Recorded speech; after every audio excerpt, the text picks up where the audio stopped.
반갑습니다. 서로 인사 한번 나누실까요? 네. 잘 돌아오셨습니다. 무사히 귀환하신 걸 축하드립니다. 네, 인사 서로 안 하세요? 무사히 귀환하신 걸 축하드립니다.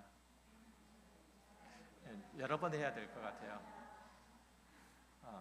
말씀드린 것처럼 비록 일주일에 한 번씩 오지만 교회도 돌아오는 곳이라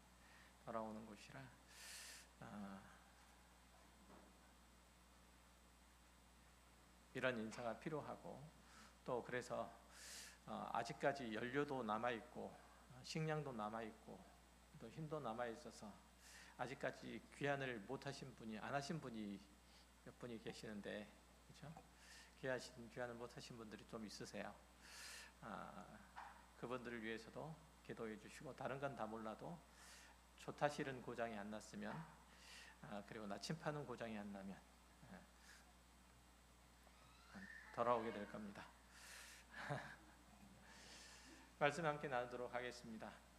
요한복음 17장은 예수님이 대제사장으로서의 당신의 마지막 사역을 위해서, 또 제자들을 위해서, 그리고 미래의 교회를 위해서 기도한 내용이 기록되어 있습니다. 여기에는 주님께서 이 땅에 오신 이유와 그리고 제자들을 부르신 목적이 아주 분명하게 드러나 있는데, 그것은 하나님을 영화롭게 하는 것이었죠. 예수님께서 하나님 아버지를 영화롭게 하는 첫 번째 방법이 뭐였었죠? 죄로 죽은 영혼을 위해서 그의 생명을 나누어 주는 일, 이게 하나님을 영화롭게 하는 일, 그리고 당신을 영화롭게 하는 일이다, 이렇게 말씀을 지난 시간에 드렸었어요. 기억하시죠?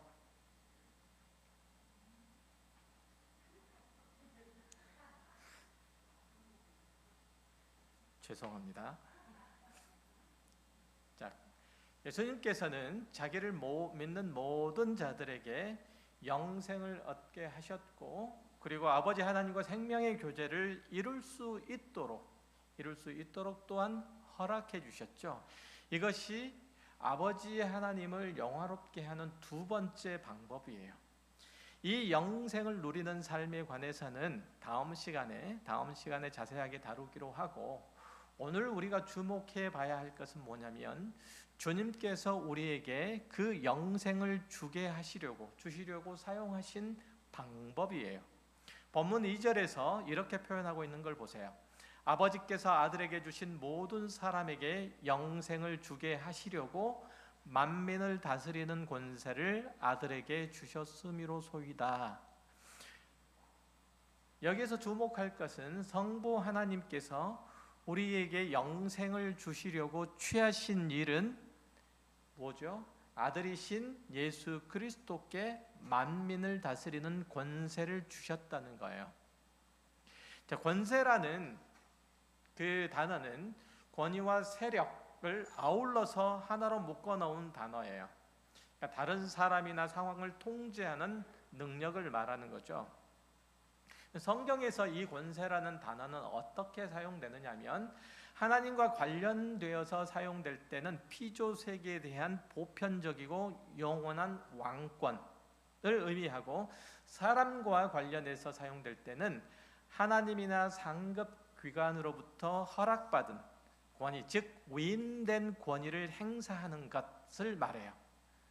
자, 제가 이 단어에 대한 사전적인 의미를 먼저 설명하는 이유는 이 단어가 갖는 강압적이고 지시적인 그 부정적인 뉘앙스 때문에 그래요. 우리가 그런 의미, 권위 그러면, 권세 그러면 그런 뉘앙스를 다 담고 있으시죠? 네.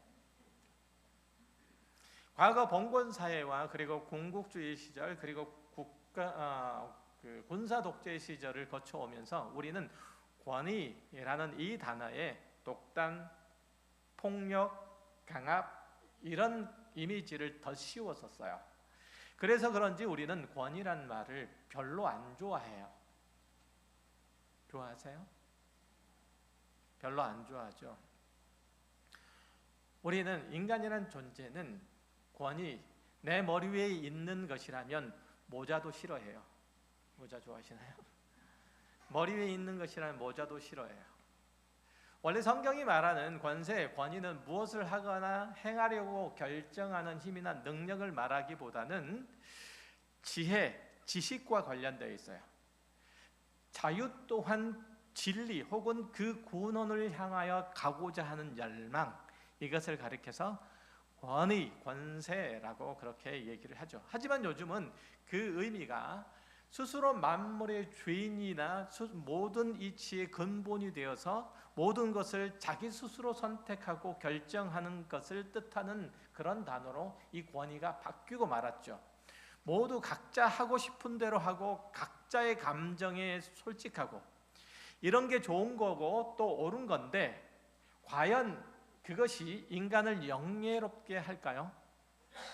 권위라고 하는 것을 다 자기 마음대로 자기 뜻대로 하는 것을 권위 혹은 권세라고 우리가 흔히 생각을 하는데 그 권위라고 하는 게 우리가 흔히 생각하는 그 권위라고 하는 게 정말 좋은 걸까라고 하는 거예요. 예를 들면 더운 여름에 앉아서 교실에 앉아서 공부하고 있는 애들에게 무엇을 가장 하고 싶니? 라고 물어보면 무엇이 가장 기다려지니? 라고 물어보면 아마도 90% 이상이 방학이라고 대답을 할 거예요. 개학한 지 얼마 되지도 않았는데 겨울방학을 기다리고 싶다는 거예요. 기다린다는 거예요. 왜냐하면 놀고 싶기 때문에 그래요. 애들한테 너 하고 싶은 대로 해라 라고 얘기를 하면 맨 먼저 애들이 하는 일이 뭐냐면 학교 때려치우는 거예요. 그렇죠? 놀고 싶다는 것은 게임이나 운동을 하고 싶다는 뜻이 아니라 공부를 하지 말자는 얘기예요. 점심시간이 끝나고 5교시에 들어왔는데 애들이 선생님 첫사랑 얘기해 주세요. 이 말은 선생님의 연애사에 관심이 있다는 뜻이 아니라 공부하기 싫다는 뜻이에요. 수업하기 싫다는 뜻이에요. 애들은 그저 공부 안 하는 게 목적일 뿐 공부를 안 하면 뭘 해야 되는지 몰라요. 요즘도 그럴 것이지만 코로나 이전에 부동산, 주식, 투자 열풍일 때 20, 30대 젊은이들의 노망이 뭐였냐면 조기 은퇴를 하고 세계 여기저기를 여행 다니는 거였어요. 쉽게 말하면 아무 걱정도 없고 고민도 없고 속상하는 일도 없고 골치 아픈 일도 없이 살고 싶다는 뜻이에요. 여행 가면은 그렇잖아요. 걱정 없잖아요. 고민도 없잖아요. 속상하는 일도 없잖아요. 골치 아픈 일도 없잖아요. 그죠? 놀고 싶을 때 놀고 쉬고 싶을 때 쉬고 보고 싶을 때 보고 먹고 싶을 때 먹고 자고 싶을 때 자고 일어나고 싶을 때 일어나고 이게 여행의 목적이잖아요. 그러니까 여행을 하면 여행을 좋아하고 여행을 많이 하면 많이 못 배워요. 사람에 대해서도 그렇고 자신에 대해서도 그렇고 어쨌든 그래. 그러니까 조기 은퇴해서 시간이 많지만 쓸 데는 없고 그래서 여행이나 다니자는 그런 의미죠. 여름 휴가들 거의 다 다녀오셨을 거예요. 그동안 힘들었는데 며칠 놀다 보니까 이제는 열심히 일을 해야 되겠다 이런 생각보다는 더 놀고 싶다 이런 생각을 더 많이 하죠. 그래서 우리나라도 주 5일제 근무를 하고 있는데 이제 주 4일제 근무를 해야 되는 거 아니냐 이런 논의도 되고 있다고 해요. 이 정도의 생산성이면 나흘 정도 일하고 사흘 정도 살은 쉬어도 괜찮다고 판단되는 모양이에요. 일주일에 하루를 놀던 것을 이제 이틀로 사흘로 늘리면 좋아지기는 하잖아요. 육체적으로 덜 피곤하고 정신적으로도 덜 스트레스를 받게 되죠. 하지만 그것이 사람들의 의식 수준을 높이거나 정서적인 안정을 가져다 준다거나 인간성을 고취시키는지 보세요. 그렇지는 않을 거예요. 요즘 우리 사회의 가장 큰 이슈가 뭐냐면 묻지마 범죄잖아요. 왜 알지도 못하는 사람을 칼로 찔러 죽입니까? 라고 물으면 그냥 재미있을 것 같아서, 그냥 스트레스가 풀릴 것 같아서, 그냥 다 죽이고 나도 죽고 싶어서, 정신병자 같은 그런 대답을 하지만 사람은 사실은 다 멀쩡한 사람들이래요. 우리는 결코 주어진 일들, 예를 들면 건강이나 돈이나 쥐 이런 것들을 현명하게 사용할 줄 모르는 존재들이에요. 그런 자들이죠. 모든 인간이 다 마찬가지예요. 그건 애나 어른이나 마찬가지. 필리핀에 있을 때 함께 살던 아들이 있었는데 그 부모가 이혼하고 아빠랑 같이 살았어요. 근데 아빠가 매일 일 나가면서 지금으로부터 시작해가지고 한 30년 가까이 전 30년 정도 된 일이니까 걔가 지금 몇 살이냐면 38살이에요. 38살인데 걔가 초등학교 2학년 3학년 때 이때 이제 아빠가 일을 나가면서 매일 만 원씩 애한테 손에 쥐어줬대요. 그걸 열심히 쓰다 보니까 어느 순간인가 소년원에 들어와 있더라고요. 그러니까 그에게 부모 역할이나 선생 역할을 해주는 이가 없어서 그냥 돈만 손에 주어주었기 때문에 그런 일들이 일어난 거죠. 주어진 권세를 어떻게 사용해야 할지 모르는 사람이 권력자가 되면 그 아래에 있는 사람은 다 불행해요. 그런 의미에서 가르치는 이가 있다는 것은 정말 하나님의 은혜죠. 우리가 어린아이로 태어나서 아무것도 모르고 스스로 건사할 수 있는 능력도 없고 그래서 부모 밑에서 크고 선생님 말씀에 귀를 기울인다는 것은 정말 다행한 일이에요. 감사한 일이죠.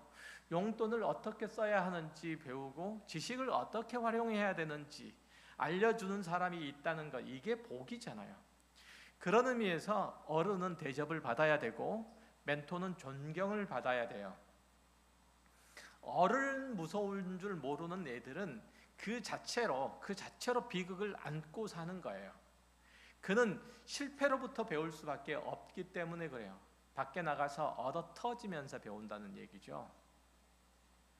요즘은 아이를 체벌하면 그 부모라도 아동학대로 경찰서에 끌려가요. 그렇죠? 저는 회초리가 필요하다고 생각하는 사람이에요. 부모는 자녀에게 절제를 배우게 해야 돼요. 질서를 가르쳐야 돼요. 방종을 제어할 수 있도록 그렇게 해야 돼요. 자녀들은 다 안 하고 싶을 거예요. 이 안 닫고 자고 싶고 시험 기간에 공부 안 하고 싶고 부모의 잔소리를 안 듣고 싶을 거예요. 반대로 마음껏 단 것 먹고 싶을 거고 새벽까지 게임하고 싶을 거고 자기가 원하는 거 다 갖고 싶을 거예요. 그렇게 아이가 하고 싶다는 거 다 해주면 남은 거 딱 하나죠. 짐승처럼 본능에 이끌려 사는 삶, 이거밖에는 없는 거예요. 나중에 보니까 어렸을 때 젓가락질 똑바로 하는 것을 배웠던 게 다행이고 무엇을 꾸준히 성실히 하도록 배웠던 게 감사하고 또 그때 넘어져서 무릎팍을 깨져서라도 형들에게 자전거 배웠으니 지금 오토바이 타고 배달이라도 다니는 거예요. 그때 학교 안 가고 돈 벌겠다는 놈 잡아다가 머리 밀고 책상 앞에 앉아 놓았던 게 얼마나 감사해요. 안 그러세요? 제 얘기하는 것 같아서 그러세요? 저는 공부 열심히 했어요. 철이 없어서 알지 못하는 것들을 어른이 협박이라도 해서 억지로 시키는 그런 수준의 지혜와 수고를 가리켜서 뭐라고 얘기하냐면 권위라고 얘기를 해요. 그러니까 공부 안 하고 핸드폰만 들여다보는 녀석의 시선을 억지로라도 책으로 옮겨 놓는 것이 아버지의 권위예요. 그러나 우리는 본성적으로 아까 말씀드렸던 것처럼 권위를 싫어해요. 아담과 그의 아내가 하나님의 권위에 반항하고 스스로 왕이 된 이래로 모든 인간은 각자 다 자기가 신이에요.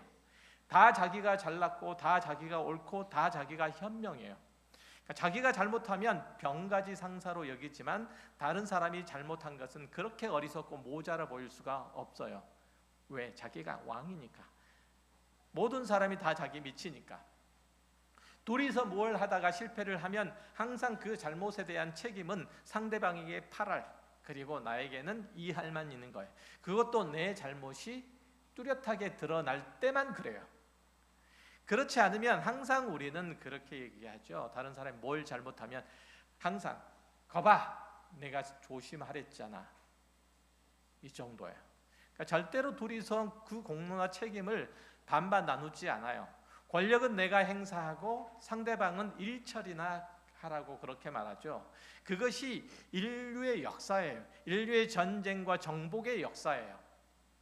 서구 열강의 식민지 전쟁을 보면 아시아나 아프리카 국가의 군안과 상선을 몰고 와가지고 대포 몇 대 쏘고 문빗장 열게 한 다음에 상선이 들어가서 신기한 물건 몇 개 던져주고 그 나라 자원이든 식량이든 사람이든 다 잔뜩 빼앗아 오죠. 그리고 미개한 자들은 그렇게 당해도 된다고 생각해요. 그들이 가지고 있는 물리력, 그 권세를 가지고 그렇게 행사를 하는 거죠. 내가 가진 힘으로 윽박지르거나 얄팍한 꾀로 속여서 상대방이 가진 것을 억지로 가지고 오는 것을 그때 당시에는 국가 간의 무역이라고 얘기를 했어요. 그건 한 나라 안에서도 마찬가지고 개인 간의 관계 속에서도 마찬가지였던 거예요. 권세를 가진 이가 그것을 이용해서 상대방의 것들을 부당하게 빼앗거나 자기 책임을 상대방에게 떠넘기는 경우, 지금도 그렇지만 그 옛날부터 아주 고래적부터 있는 악한 행실이잖아요. 그래서 우리는 마음 한구석에서부터 늘 권위자에 대한 불만이 있고 언제든지 거기에 달려들어서 그것을 부수거나 빼앗아 오려고 하죠. 그래서 누구는 인류를 계급투쟁의 역사다 이렇게 얘기하기도 해요.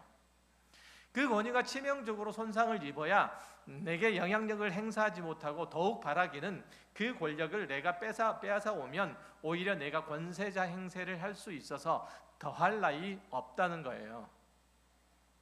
자본주의 사회에서 사람들이 돈을 탐하는 이유가 그것이 모두 다 거의 대부분 돈이 유일한 권력이고 그것을 가진 자가 왕노릇할 수 있기 때문에 그렇잖아요. 들어보셨죠? 손님은 왕이다.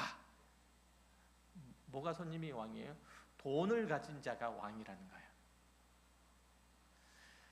돈을 가진 자가 권세자라는 뜻이죠. 아담이 하나님의 왕적 권위를 무시하고 욕심에 따라서 자기를 최종 권위자로 내세우게 된 이래로 인류는 늘 자기 권력을 행사하려고 하지만 그 작은 권위라도 올바로 사용하고 책임질 만한 지혜와 지식은 없으니까 고작 할 수 있는 얘기는 손님은 왕이다예요.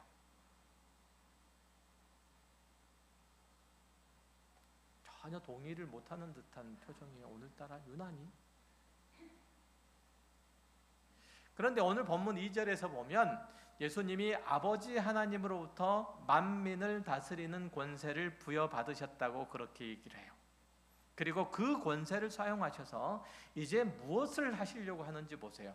그가 우리 위에서 호령하고 군림하고 압제하려고 하는 건가요? 아니죠. 오히려 주님은 아버지께서 아들에게 주신 그 모든 자에게 영생을 주시려고 그 권세를, 만민을 다스리는 권세를 행사하신다고 하잖아요. 그 아들된 권세를 10분 사용하셔서 십자가를 지셨고 그 권세를 사용하셔서 죄와 사망의 권세와 싸워서 이기셨고 거기로부터 우리를 구원하셨다는 거예요. 그게 주님의 권세라는 것이죠.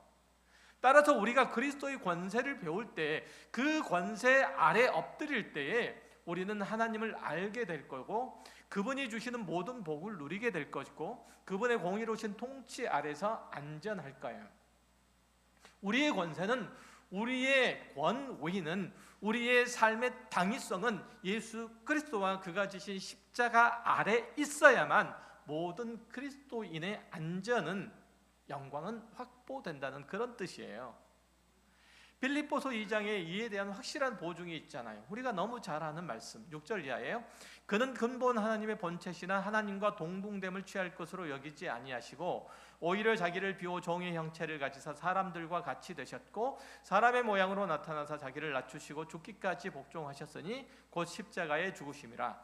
이러므로 하나님이 그를 지극히 높여 모든 이름 위에 뛰어난 이름을 주사 하늘에 있는 자들과 땅에 있는 자들과 땅 아래에 있는 자들로 모든 무릎을 예수의 이름에 꿇게 하시고 모든 입으로 예수 그리스도를 주라 시인하여 하나님 아버지께 영광을 돌리게 하셨느니라. 예수님께서 죽기까지 복종하셨기 때문에 하나님께서 그에게 만민을 다스리는 권세를 주셨다고 말씀하세요. 모든 무릎을 예수의 이름에 꿇게 하시고 모든 입을 예수를 그리스도라 시인하게 하셨다고 말하고 있는 거예요. 그가 십자가 고난을 감당하셨기 때문에 그에 대한 보상으로 이제부터는 너 하고 싶은 대로 해라 라고 그 권세를 주신 것이 아니라는 거예요. 십자가를 지신 예수와 그렇게 당신이 하나님의 아들이심을 선포하신 그 방식을 따라서 만민을 다스리도록 그 권세를 주셨다는 거예요. 그렇게 함으로써 아버지 하나님께 영광을 돌리게 하셨다는 거예요. 예수 그리스도께서는 그가 지신 십자가를 지신 방식으로 그 권세를 지금도 사용하셔서 그것을 통해서 우리가 하나님이 어떤 분이신지를 알게 하시고 그 영광 앞에 머리를 조아리도록 하셨다는 거예요. 히브리서 4장에서 그 사실을 분명하게 확인시켜 주잖아요. 그러므로 14절 이하요. 그러므로 우리에게 큰 대제사장이 계시니 승천하신 이 곧 하나님의 아들 예수이시라. 우리가 믿는 도리를 굳게 잡을지어다. 우리에게 있는 제 대제사장은 우리의 연약함을 동정하지 못하실 이가 아니요 모든 일에 우리와 똑같이 시험을 받으신 이로되 죄는 없으시니라. 그러므로 우리는 긍휼하심을 받고 때를 따라 돕는 은혜를 얻기 위하여 은혜의 보좌 앞에 담대히 나아갈 것이니라. 예수 그리스도께서 우리를 위하여 십자가에 죽으셨으나 우리를 구원하시려고 십자가를 지셨으나 하나님 아버지께서 그를 다시 일으키시고 하늘 보좌에 우리를 올리시고 만민을 다스리는 권세를 주심으로 이제는 그가 아버지 하나님 앞에 중보자 사역을 계속하신다는 그런 말씀을 하시는 내용이에요. 그러니까 그는 우리를 다스리는 권세를 가지셨으나 세상 권세자들과는 달리 자신의 사적인 유익을 도모하기 위해서 그 권세를 사용하시는 것이 아니라 자기의 어리석음과 나약함과 누추함을 감추기 위해서 그 권세를 악용하는 것이 아니라 우리에게 영생을 누리게 하시려고 그 권세를 사용하신다고 11서 4장이 얘기를 하고 있는 거잖아요. 오늘 본문에서 분명하게 얘기하기를 그러므로 우리는 긍휼하심을 받고 때를 따라 돕는 은혜를 얻기 위하여 은혜의 보좌 앞에 나아갈 수 있게 되었는데 그것이 바로 예수 그리스도께서 당신의 권세를 사용하심으로 가능케 되었다고 얘기하고 있는 거예요.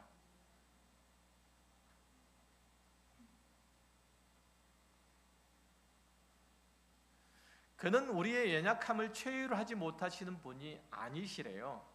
모든 일에 우리와 같이 시험을 받으신 분이 그는 굶주리셨으며 목마르셨으며 피곤하셨고 죽음 앞에서 고민하시고 갈등하셨어요. 그래서 그는 우리의 대언자가 되실 수 있었고 중보자로서의 역할을 감당하실 수 있었어요. 그는 그래서 사랑과 헌신으로 우리를 다스릴 권세를 가지신 거예요. 그는 사랑과 헌신과 수고로 우리를 다스리시는데 그가 친히 우리와 같이 되셨기 때문에 그것이 가능해지신 거라 이렇게 얘기를 하고 있는 거예요. 그가 하늘 보좌 우편에 앉으신 것은 우리를 강압해서 우리의 욕심대로 당신의 욕심대로 우리를 끌고 가려고 하시는 것이 아니라 우리를 하늘에 올리시기 위한 일이라고 얘기를 하고 있어요. 그 권세를 사용해서 우리를 어디로? 하늘로 올리신다는 얘기예요. 예를 들면 우리가 단체로 해외여행을 가려고 하는데 우리의 인솔자로 누구를 뽑겠어요?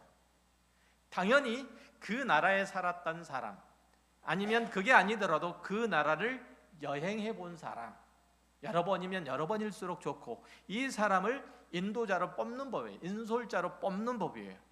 예수님께서 하늘 보좌에 앉으신 것은 그냥 황제 노름하려고 앉으신 것이 아니래요. 우리를 이용해서 뭔가 당신의 유익이 되는 일들을 도모하려고 하는 것이 아니래요.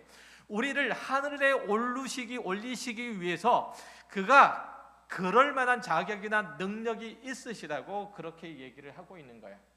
그러니까 우리로 하여금 우리를 하늘 보좌 우편에 앉으신 예수 앞으로 우리를 인도하시기 위해서, 우리를 영원한 나라로 인도하시기 위해서 예수 그리스도께서 먼저 하늘에 오르셨다고 얘기를 하고 있는 거란 말이죠.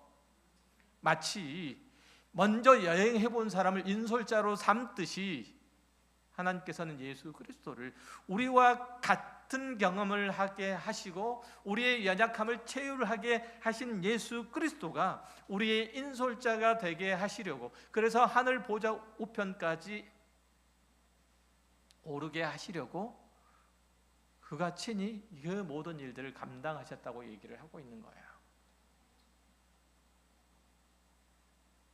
이것이 주님께서 가지신 권세에 대한 우리의 마음 깊이 인정하고 순복해야 될 첫 번째 내용이에요. 자, 다른 하나는 하늘에 오르신 예수께서 우리 편을 들고 계시되 요즘 부모처럼 막무가내로 하시는 것이 아니라 우리를 어디로 인도해야 되는지 확실히 알고 계신다는 거예요. 히브리서 5장 7절 이하를 보세요. 그는 육체에 계실 때에 자기를 죽음에서 능히 구원하실 이에게 심한 통곡과 눈물로 간구와 소원을 올렸고 그의 경건하심으로 말미암아 들으심을 얻었느니라. 그가 아들이시면서도 받으신 고난으로 순종함을 배워서 온전하게 되셨은즉 자기에게 순종하는 모든 자에게 영원한 구원의 근원이 되시고 하나님께 멜기세덱의 반차를 따른 대제사장이라 칭하심을 받으셨느니라. 이렇게 얘기하죠. 제사장은 이스라엘 백성들의 죄를 대속해서 하나님과 화목케 하는 일을 하는 그 중보자인 동시에 먼저 하나님께 용납되는 모습을 보여주심으로써 하나님의 백성이 어떻게 되어야 하는지 이스라엘 백성들에게 본보기가 되는 거예요. 이게 대제사장의 역할이에요. 이것을 예수님께 대비를 하면 그분의 모든 삶이 우리가 닮아야 되는 모범이 된다는 뜻이에요. 예수님께서 이 땅을 사시면서 하나님의 뜻에 순종해서 그 마음에 흡족해 되신 것을 우리 역시 이어가야 된다는 뜻이에요. 그가 만민을 다스리는 권세를 가졌다는 뜻은 그 안에 있는 모든 이가, 즉 그의 제자임을 자처하는 이들의 삶이 다 그분께 귀속되어야 한다는 그런 의미이죠. 그거예요. 이게 우리가 이 땅을 살아가는 이유요 목적이며 또한 우리가 살아가는 모든 삶의 그 근거를 거기서 찾아야 되는 거예요. 요한복음 1장 12절 보세요. 영접하는 자 곧 그 이름을 믿는 자들에게는 하나님의 자녀가 되는 권세를 주셨으니, 우리는 하나님의 자녀라는 권세를 가진 자예요. 하나님 아버지께서 우리에게 주신 지위와 능력과 힘으로 하나님의 나라를 살아갈 수 있고 그 나라 사람으로서 권세를 행세할 수 있대요. 어떤 방식으로? 예수 그리스도께서 만민을 다스리는 권세를 행사하시는 것처럼 그렇게 우리도 하나님의 자녀라는 권세를 행사할 수 있대요. 주님께서 만민을 다스리는 권세를 아버지께 이양받아서 지금도 우리를 위하여 눈물로 간구하고 타는 마음으로 제사장 역할을 감당하고 계시는 것처럼 우리 역시 그 영광스러운 삶을 상속으로 받았고 세상 앞에서 제사장 노릇을 하도록 부르심을 입은 거다, 이렇게 말하고 있는 거잖아요. 하지만 우리는 어떤지 보세요. 우리는 어떤가? 부모 세대들에 비해서 우리는 자녀들을 훨씬 더 잘 못 가르쳐요. 옛날에 우리가 큰 혜택을 못 받았던 것에 대해서 일종의 보상 심리가 작용이 돼서요, 무조건 잘 먹이고 잘 입히고 못 해본 거 잘 시키고 이런 거죠. 우리가 부모에게 매맞고 자랐으니까 우리 애들은 절대로 안 때리고, 그래서 애들이 다 더 엉망이 되어버렸잖아요. 부모로서의 권위를 다 놓아버려서 이렇게 해야 돼, 이게 안 통해요. 그러니까 우리는 자녀들을 키울 줄 모르는 거죠. 우리가 영원한 진리와 참된 목표를 소유하지 못했기 때문에 그런 거예요. 사실은 좋은 것 먹고 좋은 데 살고 좋은 차 끌면 그것이 전부인 자들이므로 자녀들에게 그것밖에는 제시해 줄 게 없는 거예요. 우리의 인생 가운데서 제시해 줄 게 그거밖에 없는 거예요. 여러분 어떤지 보세요. 여러분 자녀들에게 대해서 불안합니까? 아니면 안심이 됩니까? 그 안심 혹은 그 불안함의 근원이 어디서부터 오는지 보세요. 어디서부터 오는지. 세상에서 이놈이 사람 구실을 하고 살까? 그 사람 구실이 숟가락이나 제대로 뜰까? 이건가? 대부분 그렇잖아요. 이놈이 세상에서 나 없을 때라도 잘 먹고 잘 살까, 이 걱정이에요. 그래서 대학도 가야 되고 직장도 취직해야 되고 결혼도 해야 되고 다 그래야 되는 거예요. 그게 다 잘 되면 나는 걱정 없어요. 염려 없어요. 그렇죠. 걱정도 염려도 없어요. 우리 아들들에 대해서는 누구에게도 떳떳하게 얘기할 수 있어요. 왜냐하면 우리 아들은 그렇게 세상에서 쓸만한 존재이니까, 먹고 살만한, 자기 자신 하나 정도는 건사할 수 있는 존재니까.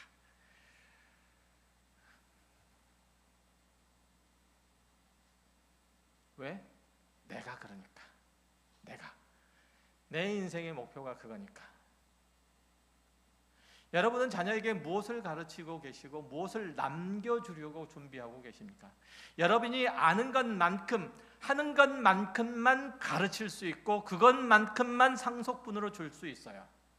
여러분이 가치 있다고 여기는 것 외에 다른 어떤 것들로 여러분의 자녀들을, 아이들을 인도하거나 채워줄 수 없다는 거예요. 이게 큰 문제죠. 주님께서 만민을 다스리는 권세를 가지셨으니 가졌을 때 그 권세를 행사하는 방식은 십자가였어요. 우리에게는 너무나도 억울하고 분한 일이겠지만 똑같은 방식으로 우리가 하나님의 자녀이며 그리스도의 제자임을 선포하라고 말씀하세요. 그런데 우리는 거절해요. 그렇게 살기를, 그리스도인 되기를 거절하고 내가 여태까지 내 마음대로 살아왔고 또한 그 밑에서 우리 자녀들이 자라고 있는 거예요. 나는 부지런히 매주 교회를 나오는데도 불구하고 이거예요. 마태복음 28장 18절 이하에서 뭐라고 말씀하세요?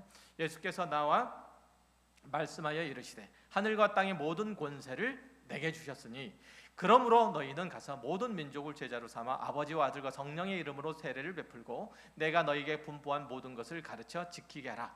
볼지어다 내가 세상 끝날까지 너희와 항상 함께 있으리라 하시니라.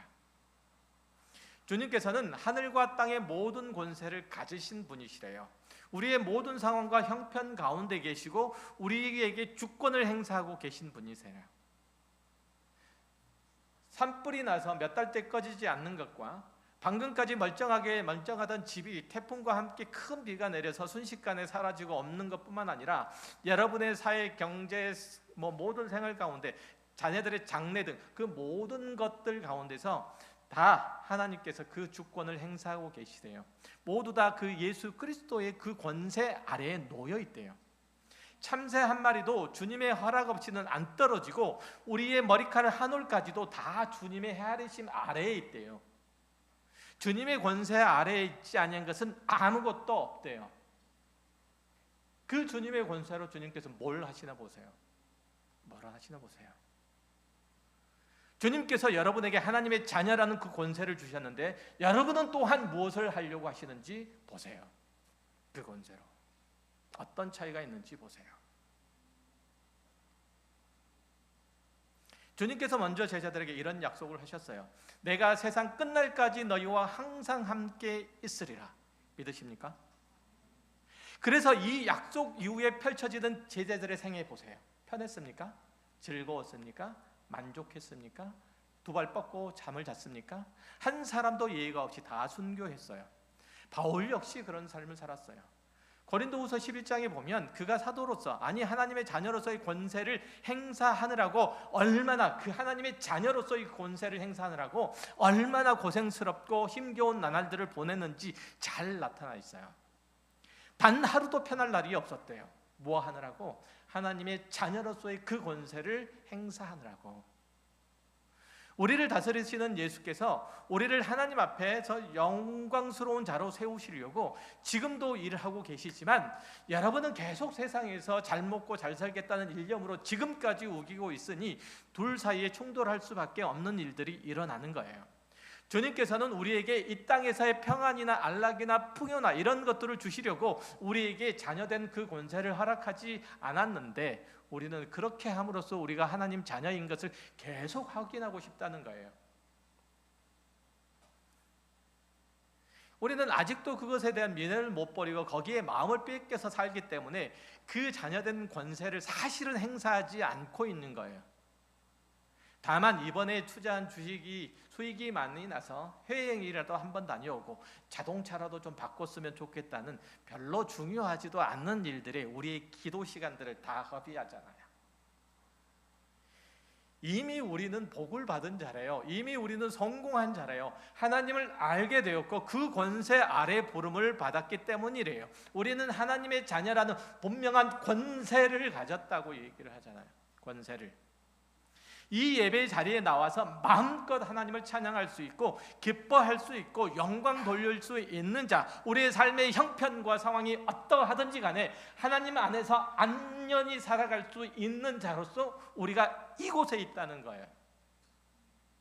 이것이 우리에게 주신 하나님의 권세라는 거예요. 이 자리가 너무 쉽고 하찮은 것이라고 여기면 저로서도 어쩔 수 없지만 사실은 이 자리만큼 복된 곳은 없어요. 아멘 해주셨으면 좋겠네. 이 자리만큼 복된 자리는 없어요. 왜냐하면 우리가 하나님의 말씀 앞에 서는 자리니까요. 하나님의 권세 아래 서는 자리니까요. 그 권세가 우리를 어디로 인도한다고요? 그 영원한 나라로 인도한다고 하죠. 하나님의 영광된 곳으로 인도하자. 영원한 생명이 있는 곳으로 인도한다고 하잖아요. 하나님이 여러분을 이 자리에 있게 하신 것은 하나님의 측량할 수 없는 지혜와 능력으로 말미암은 거예요. 귀찮을 수 없고 억울할 수 없고 쉽게 여길 수 없다는 뜻이에요. 여러분이 예수 그리스도의 사랑 안에 있다는 가장 큰 증거가 되기 때문에 그래요. 여기에 귀환할 수 있다는 것 얼마나 영광스러운 일인지, 얼마나 사실은 다행한 일인지 몰라요. 다행한 일인지. 여러분은 별 볼 일이 없거나 하찮은 존재가 아니에요. 실패자나 낙오자가 아니에요. 다른 데서 어떻게 할 수 없어서 다만 여기서 뭐라도 한번 건져볼까, 그래서 와 있는 사람들이 아니잖아요. 놀거리가 없어서 여기 오셨습니까? 아니죠. 시간 때울 데가 없어서 여기 오신 것 아니죠.